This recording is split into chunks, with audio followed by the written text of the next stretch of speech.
할렐루야.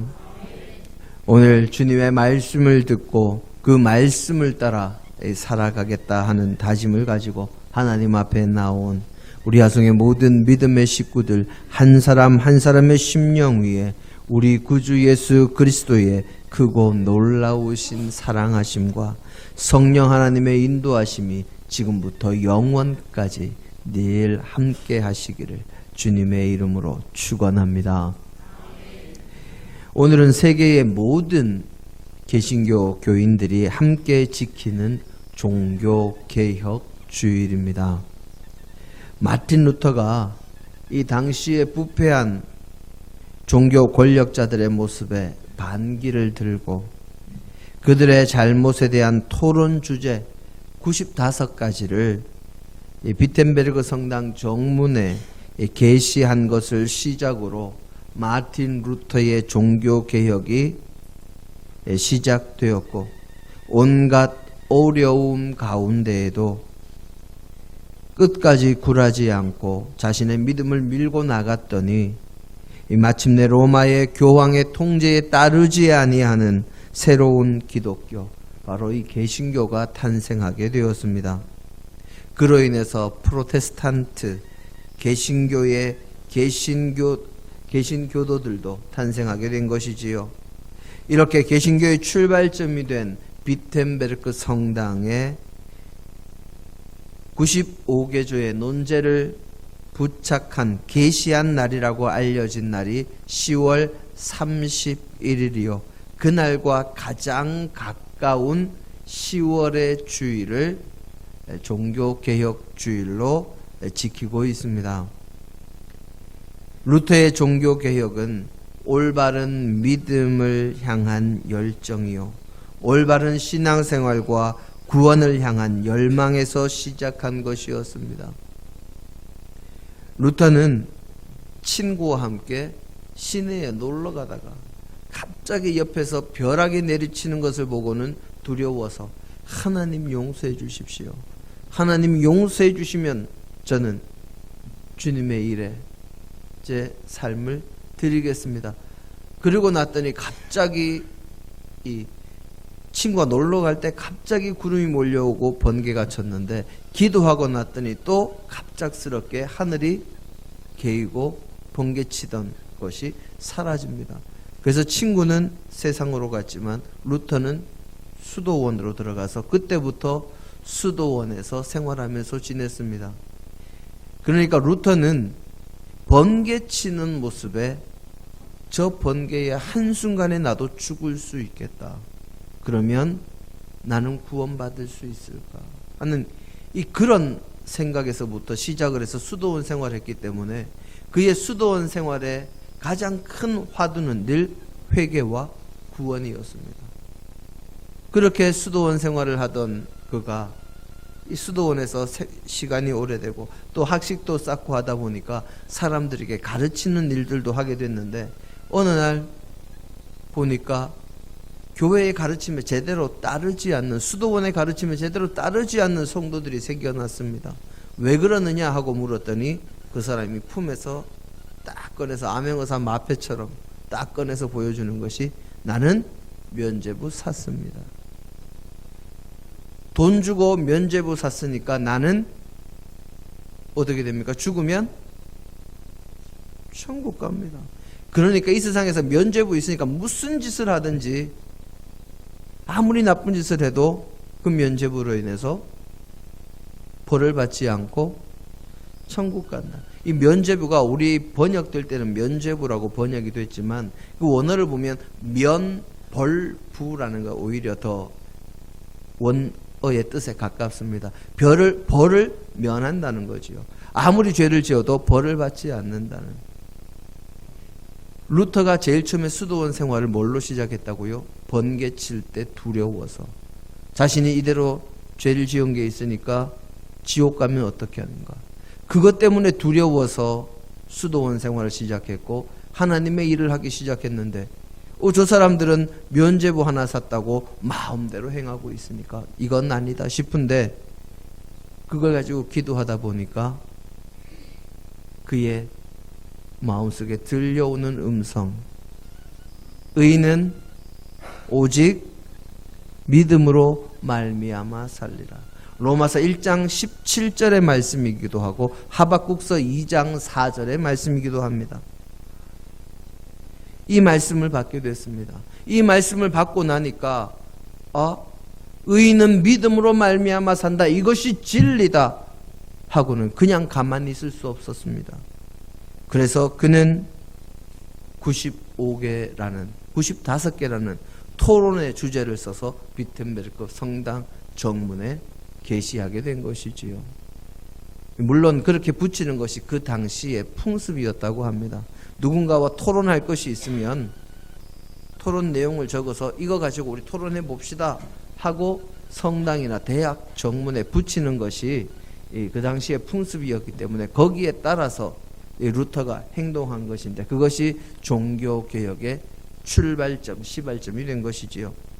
오늘 우리의 신약의 본문의 말씀이 마치 루터의 종교개혁과 비슷한 내용의 이야기를 담고 있는 말씀입니다. 오늘 우리의 본문 말씀은 고난주간 둘째 날, 화요일 날 예루살렘 성전에서 있었던 사건을 기록하고 있는 구절입니다. 예수님께서 나귀를 타시고 예루살렘 성에 입성하신 이후에 많은 이들 앞에서 하나님 나라의 말씀과 복음을 전하고 계셨습니다. 그때 예수님의 사역 그리고 예수님의 말씀으로 인해서 자신들의 권위와 자신들의 영향력이 줄어든다라고 생각을 했던 바리새인과 사두개인과 율법사와 심지어 이들과는 도저히 함께할 수 없는 헤롯 당원들까지. 헤롯 당원은 로마의 권력 아래에서, 비호 아래에서 권력을 잡은 사람들, 헤롯 대왕을 지지하는 사람들이고, 바리새파, 사두개파, 대제사장들, 율법사들, 이런 사람들은 로마 권력과는 늘 대척점에 있는 사람들입니다. 그러니까 함께 할 수 없는 사람인데도 이들이 함께 모여서 뭘 하는가 하면 바로 예수님을 어떻게든 흠집을 내고 예수님을 어떻게든 올무에 빠지게 하고 어떻게든 예수님의 가르침에 잘못된 부분이 있다 하는 것을 나타내기 위해서 주님 앞에 몰려와서 이런저런 질문을 합니다. 예수님께서 성전에서 가르치시는 권위를 누가 주었는가? 그런 질문에서부터 가이사에게 세금을 내는 것이 옳으냐 그르냐 하는 질문, 거기에 부활이 없다는 자신들의 잘못된 생각을 예수님께 강요하기 위한 질문까지 계속해서 끈질기게 주님께 던졌습니다. 주님께서는 그들의 질문에 의도를 단숨에 꿰뚫어 보셨지요. 그들의 질문이 정말 몰라서, 정말 알고 싶어서 올바른 신앙생활을 하기 위해서 예수님께 질문하는 것이라기보다는 어떻게든 자신들을 옳게 보이려는 의도, 그리고 예수님을 올무에 빠뜨리려는 의도를 가지고서 질문하는 것이라는 것을 아시고는 그들의 질문에 대한 답을 주시되 그들이 단 한마디도 대답하지 못하도록 막으시는 말씀으로 대답을 그들에게 주셨습니다. 인간의 교만으로 성삼위 중 한 분이신 예수님을 시험하고 자신들이 더 우위에 있음을 내보이려고 했던 교만의 시도를 주님께서 그들의 지혜를 뛰어넘는, 그들의 지혜를 초월하는 지식과 지혜의 말씀으로 꼼짝도 하지 못하도록 완전히 봉쇄하신 것이지요. 그렇게 유대 종교 지도자들의 의도가 불순한 질문에 대한 답으로 오히려 그들을 곤란에 빠뜨리신 이후에 주님께서 그들을 향한 독설의 화살을 날리기 시작하십니다. 화 있을진저, 화 있을진저, 화 있을진저 하고 주님께서 말씀을 하시지만 그 누구도 주님의 말씀에 한마디도 제대로 된 대꾸를 하지 못합니다. 그렇게 주신 말씀들 가운데 한 구절의 말씀이 바로 오늘 우리의 신약의 본문 말씀입니다. 우리 신약 본문 말씀 다시 한번 읽어볼까요? 마태복음 23장 15절의 말씀입니다. 함께 한 목소리로 봉독하십니다. 화 있을진저 외식하는 서기관들과 바리새인들이여, 너희는 천국 문을 사람들 앞에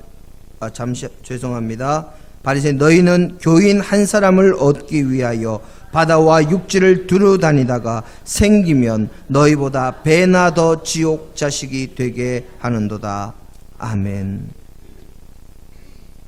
예수님께서 바리새인들이 한 사람의 영혼을 얻기 위해서 바다와 육지를 두루 다닌다고 말씀하고 계십니다.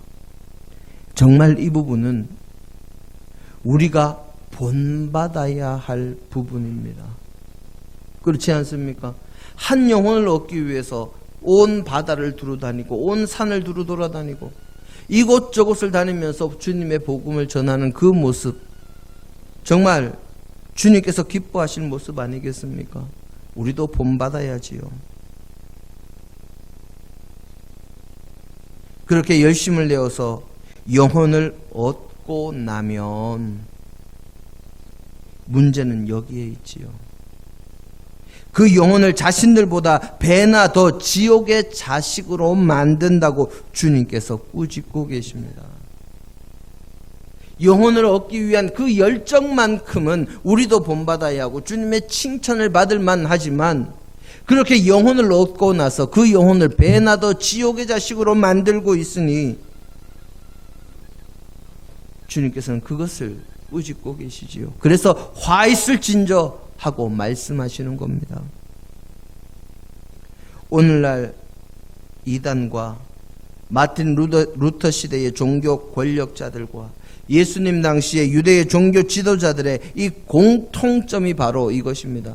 영혼을 얻어서 그 영혼을 잘못된 길로 인도하고 멸망의 길로 가게 만든다 하는 것이지요. 한 사람을 구하려고 땅과 바다를 누빈다면 정말 뜨거운 믿음, 열성적인 믿음입니다. 정말 본받을 만한 믿음입니다. 그런데 기껏 얻은 사람을, 이 영혼을 지옥의 자식으로 만든다면 정말 얼마나 참담한 일입니까? 진정으로 조심해야 될 일입니다. 면죄부 사면 모든 벌을 다 면한다. 하나님께서 그렇게 말씀하신 적 없지요. 예수님께서 그렇게 말씀하신 적 없지요. 자신들의 이익을 위해서 그렇게 선전하고 사람들을 그렇게 세뇌한 겁니다. 그 영혼을 지옥의 자식으로 만들었지요. 유대의 종교 지도자들도 마찬가지입니다. 그리고 현대의 이단들, 신천지들, 사람 영혼 하나 낳기 위해서 얼마나 열심입니까? 연기에 연기를 거듭하고 연기도 연습하고 그 사람의 모든 주변을 조사하고 그렇게 해서 한 사람에게 접근해서 그 영혼을 넘어뜨립니다. 그런데 문제는 그 영혼을 얻었으면 그 영혼이 천국 가도록 도우면 좋을 텐데 이만희라는 개인을 섬기게 합니다. 또 다른 곳은 JMS 정명석이라는 사람을 섬기게 합니다. 그래서 그들을 잘못된 길로 인도해 가니 그것이 문제이지요. 그 지옥, 오늘 우리의 본문에서 지옥이라고 번역된 말은 히브리어의 게헨나라는 이 단어입니다. 이 게헨나는 상상의 산물이 아닙니다. 바로 역대하 28장 3절에 기록된 유다의 아하스 왕이 자기 아들을 불태워서 제물로 바쳤던 그 흰놈의 아들 골짜기, 흰놈의 아들 골짜기 많이 들어보셨지요? 그곳이 게헨나입니다. 바로 예레미야서 19장 6절에 죽음의 골짜기, 흰놈의 아들 골짜기, 그 모두가 게헨나이지요. 유다의 왕 아하스는 도대체 어떤 믿음을 가졌기에 자기 아들을 불태워서 불태워서 제물로 드렸을까요? 그는 정말 믿음이 큰 사람이었을까요? 그렇지 않습니다. 그의 제사는 사람들이 보기에는 자신의 아들 왕자까지 제물로 태워서 바치니까 참으로 대단해 보였을 수도 있습니다. 하지만 그의 믿음은 그저 이방 나라의 힘을 빌려서, 그리고 이방 우상의 힘을 빌려서라도 자신의 권세를 유지하기 위해서, 자신의 영화를 유지하기 위해서 자신의 아들을 자신의 소유물처럼 여기고 우상의 제단 위에 불살라 바친 욕심의 산물에 불과한 것입니다. 그래서 그의 모든 행동은, 그의 마음은 하나님 보시기에는 역겨운 것이었다. 성경은 기록을 합니다. 사람들이 보기에 그의 믿음, 우상을 향한 그의 열정은 대단해 보였을지도 모르겠지만 정말 조심해야 할 것이지요. 불타는 믿음, 열정적인 믿음도 중요하지만 그보다 더욱 중요한 것은 바로 올바른 믿음입니다. 아들을 불살라 바칠 정도의 열정적인 믿음이 중요한 것이 아니라, 한 영혼을 위해 산과 바다와 여러 곳을 두루 다니는 열정이 아니라, 청년 사울처럼 믿음의 사람을 잡아 가두기 위해서 외국까지 나아가는 그 넘치는 열정이 중요한 것이 아니라, 진정 중요한 것은 올바른 믿음, 진정한 믿음, 하나님의 뜻에 순종하는 믿음입니다. 우리 하나님은 재물이나 무조건적인 열정이 아니라 올바른 마음과 올바른 믿음과 올바른 행실을 보시는 분이십니다. 이런 올바른 믿음을 위해서 정말 중요한 것이 무엇이 있을까요? 유명한 작가인 헤르만 헤세의 작품에 나오는 이야기입니다. 어린 시절에 수도원에서 만나서 아주 절친하게 된 두 친구가 있었습니다. 이 두 친구는 성향은 서로 다른데 어떻게나 죽이 잘 맞는지 아주 절친한 친구가 됐습니다. 그 중에 한 친구는 말을 참 잘해서 다른 사람들에게 늘 재미난 이야기를 해주는 친구고, 한 친구는 말은 잘하지 못하지만 늘 말 잘하는 그 친구 옆에서 귀 기울여서 그 이야기를 들어주는 친구였습니다. 열심히 수도원 생활하고 수련하고 정진하고 했더니 그의 믿음도 잘하고 학식도 잘하고 해서 그들이 결국 사제가 됐습니다. 말 잘하던 친구는 어떻게 됐을까요? 그 말 잘하는 재능대로 말을 잘하니까 유명한 설교가로 이름을 날리게 됐습니다. 그 소설 내용에 따르면 그 사람이 설교하기 시작하면 지나가던 새들도, 지저귀던 새들도 조용히 하고 그 설교를 들을 정도였다 하고 그렇게 기록을 하고 있습니다. 그런데 이 설교가 된 친구가 정말 많은 사람들 앞에서 설교할 기회를 얻었습니다. 이 친구는 평소와 다름없이 아주 당당하게, 아주 열정적으로 단상에 올라가서 자신 있게 설교하기 시작합니다. 처음에는 설교가 생각했던 대로 됩니다. 그런데 조금 지나니까 갑자기 맥이 탁 풀리고 중간에 발음도 세고 그러면서 말이 뒤엉키기 시작합니다. 흔히 하는 말로 그날 설교를 죽을 쏘았습니다. 그리고 돌아와서 이 설교를 잘했던 친구가 도대체 무슨 일 때문에 나의 설교가 그날 그렇게 됐을까 고민해 봅니다. 생각해 봅니다. 아무리 생각해도 모르겠습니다. 자신의 머릿속에 설교할 내용이 들어있지 않은 것도 아니고, 평소보다 더 열심히 준비했고 평소보다 더 마음을 다잡고 기도하면서 준비했는데 왜 안 될까? 왜 안 됐을까? 하나하나 따져봅니다. 그랬더니 평소에 설교하던 것과 딱 하나 다른 것이 있었습니다. 그것은 바로 자기가 설교하면 자기에게 제일 잘 보이는 앞자리, 그 자리에 앉아서 자신의 말을, 자신의 설교를 늘 들어주던 그 친구가 그날은 몸이 아파서 침대에서 끙끙 앓느라고 그 자리에 나오지 못했다 하는 것, 그것을 알게 됐습니다. 그 친구의 설교의 힘은 자기의 입술의 능력이 아니라 잘 들어주는 친구의 귀에 있었다 하는 것이지요. 올바른 믿음을 위해서는 이처럼 들을 귀가 필요합니다. 잘 들어주는 귀가 필요합니다. 무엇이 올바른 길인지, 무엇이 올바른 믿음인지, 우리가 나아가야 할 길이 무엇인지를 듣고 분별할 귀가 필요합니다. 오늘 우리의 구약 본문의 말씀은 이사야 선지자의 말씀입니다. 이사야 선지자는 우리가 잘 아는 대로 희망의 예언자, 위로의 예언자입니다.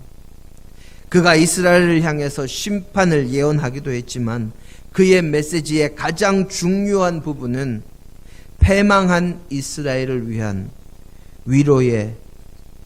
위로와 그리고 희망, 또한 이스라엘을 회복하고 위로하실 하나님의 종에 대한 노래로 그의 예언이 가득 채워져 있었기 때문에 이사야 선지자는 위로의 선지자, 희망의 예언자라는 그런 별명이 붙어 있습니다.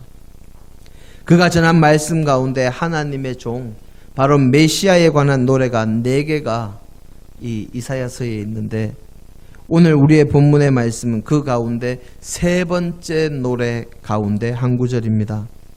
이사야의 하나님의 종에 관한 첫 번째 노래에 나오는 하나님의 종은 이사야 42장에 나오는 정의의 종입니다. 두 번째는 이사야서 49장에 이스라엘의 빛이 되는 하나님의 종입니다. 세 번째는 오늘 우리의 본문 50장에 나오는 학자와 같이 이스라엘 백성들을 깨우치는 종에 대한 노래입니다. 오늘 우리의 본문의 하나님의 종, 그 메시아는 바로 이스라엘을 일깨우는 하나님의 종, 학자와 같은 종의 모습입니다.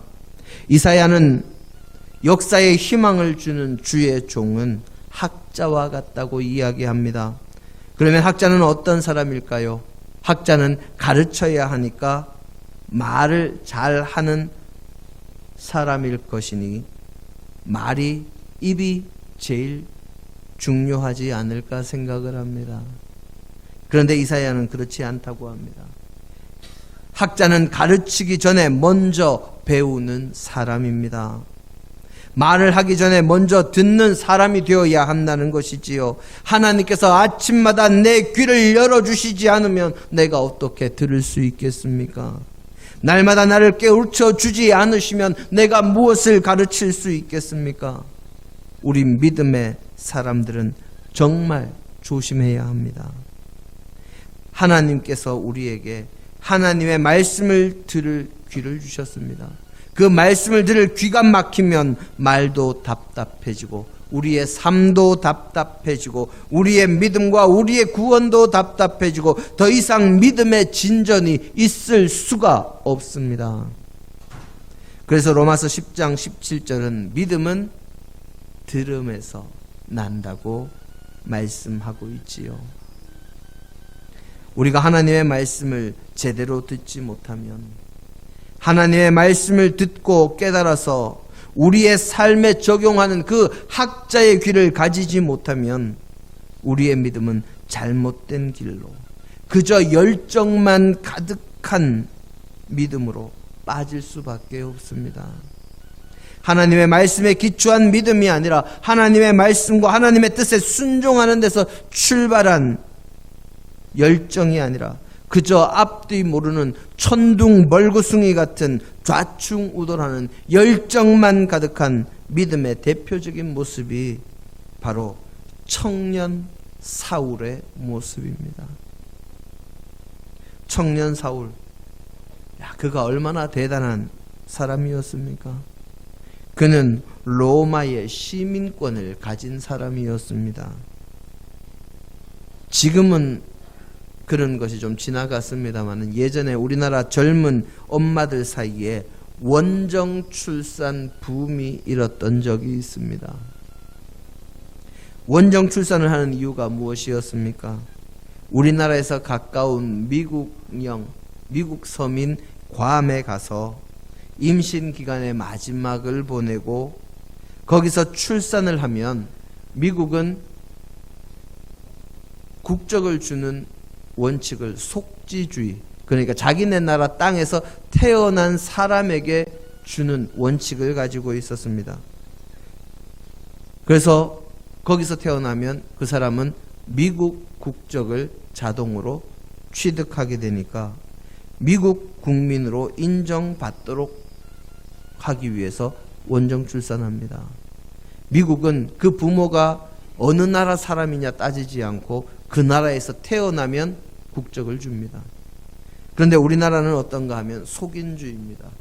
부모가 우리나라 사람이면 그 자식도 어디서 태어나든지 우리나라 사람입니다. 그러니까 원정 출산해서 아이를 낳고 들어오면 어떻게 됩니까? 그 아이는 미국 국적도 가지고 우리나라 들어오면 우리나라 국적도 가지고 둘 다 가집니다. 자신들의 이익에 따라서 국적을 선택할 수 있도록 하기 위해서 그렇게 했었지요. 특히 남자아이들의 경우에는 병역을 기피하기 위한 꼼수로 그렇게 사용을 했습니다. 그리고 미국 국민이 되면 뭐 여러 가지 좋은 점도 있다고 합니다만은 당시의 로마 시민권은 그보다 훨씬 더 가치가 있는 것이었습니다. 정말 선택받은 사람, 귀족의 상징이 바로 이 로마 사람이었습니다. 세계 모든 민족들 위에 군림하는 귀족이 로마의 시민이었지요. 사도행전을 보면 사도 바울을 붙잡아 가두고 결박하고 그리고는 대충 때려서 옥에 가두라고 명령하는 천부장의 명령을 따라서 백부장이 사도 바울을 치려고 했더니 사도 바울이 한마디 합니다. 너희가 로마 사람을 죄도 정하지 않고 매로 치느냐. 그랬더니 이 백부장이 깜짝 놀라서 천부장에게 달려갑니다. 로마 사람이랍니다. 그랬더니 때리지 못하고 오히려 천부장이 내려와서 이야기합니다. 로마 시민이냐? 나도 로마 시민이긴 한데 나는 많은 돈을 들여서 로마 시민이 됐다. 당신은 어떻게 됐냐 했더니 바울이 나는 나면서부터다. 그랬을 때 이 백부장이 했던 생각이 사도 바울을 묶었던 것 때문에 자기의 지위가 흔들리지 않을까 걱정했다라고 그렇게 기록합니다. 그만큼 로마 시민의 위세는 대단했습니다. 그런 출생의 배경에 또 그의 학문은 어땠습니까? 가말리엘 문화라고 표현을 합니다. 요즘으로 치면 하버드 대학이나 서울대학교 나왔다는 것이지요. 거기에 바리새인이었습니다. 누구보다 하나님의 말씀에 열심이라는 배경까지 있습니다. 사회적인 배경에, 출생의 배경에, 멋진 출생의 배경에, 거기에다가 학문의 배경, 거기에 종교적인 배경까지 그 어느 것 하나 뛰어나지 않은 것이 없습니다. 정말 청년 사울에게는 더 이상 무언가를 더 할 수 없는 상황이었지요. 그런 그에게 열정적인 믿음까지 있었습니다.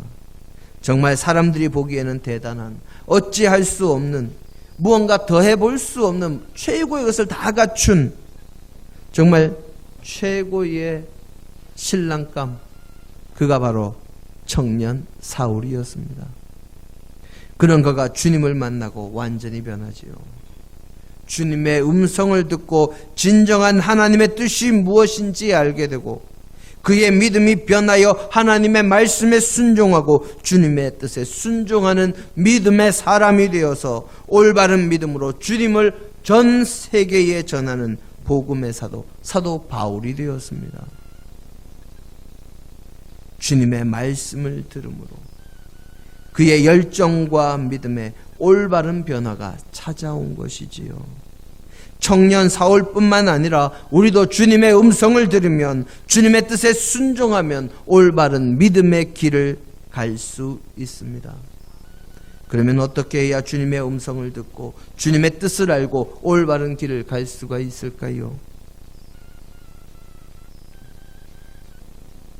지금부터 9년, 이제 거의 10년이 다 돼가네요. 2015년 1월 2일 오전 8시 45분 서울 지하철 강남역 6번 출구 앞에 옷가게의 셔터문 앞에 청바지에 후줄근한 티셔츠를 입고 낚시 모자를 하나 눌러 쓴 남자가 바이올린을 꺼내 들고 연주를 시작합니다.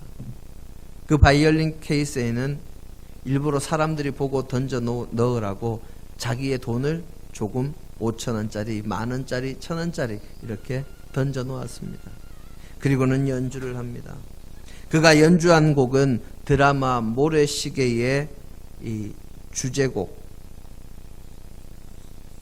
주제곡인 이 파가니니의 바이올린 소나타 12번부터 해서 사랑의 인사, 짜고이네르 자이젠부터 시작해서 누구나 이름만 들으면 알 법한 그런 유명한 곡들을 골라서 계속해서 연주를 합니다.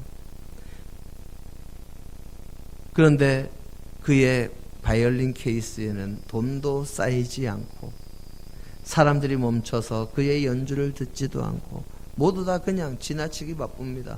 아까 시간이 몇 시라고요? 아침 8시 45분. 출근 시간이지요. 아주 바쁜 그리고 많은 사람들이 오고 가는 강남역 앞에서 그렇게 연주를 했습니다. 그가 하루 종일 번 돈이 16,000원이었답니다. 그런데 이 연주는 사실은 하나의 실험이었습니다. 진짜 가난한 음악가가 연주한 것이 아니고 미국에서 있었던 연주가 조슈아 벨이라고 하는 사람이 뉴욕의 지하철에서 했던 것을 모방했던 실험이었습니다.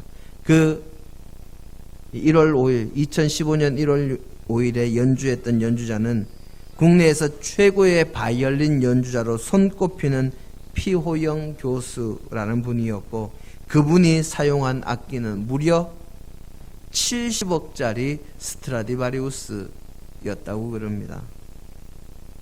이 일을 국내 언론이 주목을 하고 70억짜리 연주라는 제목으로 보도를 했습니다. 70억짜리 악기로 최고의 악사가 연주하는 연주를 들을 귀가 없으니 제대로 알지 못하고 그냥 지나치는 것이 안타깝다 하는 그런 내용의 기사가 실렸습니다. 70억짜리 악기로 연주하는 소리. 그거 못 듣는 것이 안타깝기보다는 그것보다 더 안타까운 것이 70억으로는 비교도 할 수 없는 생명, 그 생명을 살리는 하나님의 음성, 주님의 복음을 듣고도 듣지 못하는 사람들의 귀입니다. 사람들은 엄청난 시설에서 연주되는 곡이라야 가치가 있다고 생각할지 모릅니다. 하지만 연주를 위한 시설보다 더 중요한 것은 그 연주가 되는 소리이겠지요. 그보다 더 중요한 것은 그 연주가 무엇을 위한 것이며 어떤 내용인가 하는 것입니다. 하나님께서는 엘리야 선지자와의 일을 통해서 하나님의 음성을 들으려면 그것이 어떤 화려한 어떤 것 가운데 있지 않다 하는 것을 가르쳐 주셨습니다. 엘리야가 낙심해 있을 때 하나님께서 그에게 말씀을 주실 때 크고 강하며 바위를 부술 정도의 폭풍 가운데서 그에게 말씀하지 않으셨습니다. 온 땅을 뒤흔들고 뒤집어 엎는 지진 가운데서 말씀하지 않으셨습니다. 온 산을 불태울 맹렬한 불길 가운데서 말씀하신 것이 아니라 그 모든 것이 지나간 후에 세미한 음성으로 하나님은 엘리야에게 말씀을 주셨습니다. 세상의 사람들처럼 세상의 여러 화려한 것들을 자랑하는 이들의 것처럼 하나님께서는 엄청난 퍼포먼스로 함께 하시는 분이 아니십니다. 하나님께서는 세미한 음성, 조용한 음성, 고요한 가운데 하나님께 집중할 때 들리는 음성을 통해서 엘리야에게 그리고 저와 여러분에게 말씀하십니다. 그 말씀을 듣기 위해서 우리는 다른 그 무엇이 아니라 하나님께 집중해야 합니다. 하나님의 음성과 뜻을 알기 위해서 다른 곳이 아니라 하나님 앞으로 나아가야 하지요. 안식일을 뜻하는 히브리어 샤베트는 샤바트라는 말에서 유래된 말입니다. 이 샤바트라는 말은 원래 안식, 휴식이라는 뜻보다는 오히려 멈춘다, 정지한다 하는 뜻을 더 강하게 가지고 있는 말입니다. 그래서 안식일은 그냥 쉬는 것이 아니라 나의 일, 세상의 분주한 모든 것들을 정지하고 멈춘다 하는 것을 의미하는 말입니다. 그냥 멈추기만 하는 것이 아니라 그 멈춤은 하나님의 음성을 듣기 위한 멈춤입니다. 아무리 중요하고 멋진 연주가 흘러가면 뭐합니까? 70억짜리가 아니라 인간의 생명을 구원하기 위한 소리가 들려지면 무엇합니까? 멈춰서 듣지 않으면 흘러가고 마는 것이지요. 바로 그 음성을 듣기 위한 멈춤이 안식일의 멈춤이요, 안식일의 원래 뜻이 거기에 있습니다. 하나님께서는 안식일에 하나님께 나오라 말씀하시지요. 멈추고, 세상 일 멈추고 나와라. 뭐하러 나오라고 그러십니까? 그냥 얼굴만 보자고요? 아니요. 하나님의 뜻을 가르쳐 주시기 위해서, 영원한 생명을 주시는 그 말씀을 주시기 위해서, 하나님의 뜻을 우리에게 가르쳐 주시기 위해서 멈추고 나와라 하시는 것입니다.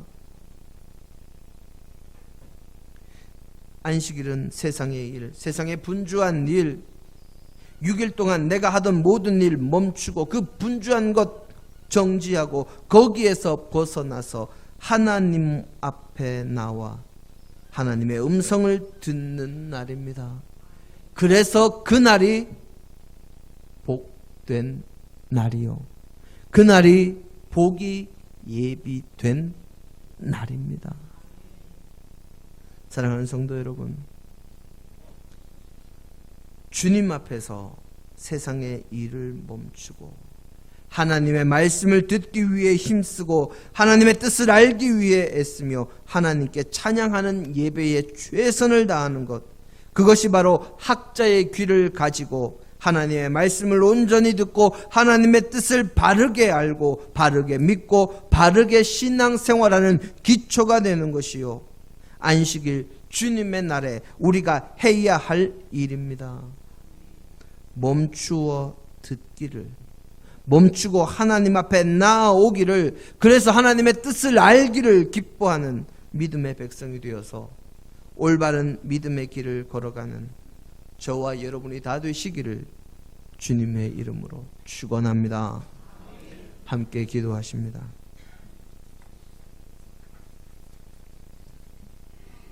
우리를 사랑하셔서 주님의 날에 저희를 주님 앞으로 부르시고 세상의 모든 것 멈추고 주님 앞으로 나와 주님의 말씀을 듣고 주님의 뜻을 알기 위해 힘쓰고 애쓰라는 주님의 그 복된 음성 저희가 흘려버리지 말게 하시고 진정 주님 앞에 나와 말씀 듣고 주님의 뜻을 알고 진정 올바른 믿음의 길로 걸어가는 저희가 되게 하옵소서. 예수님 이름으로 기도드립니다. 아멘.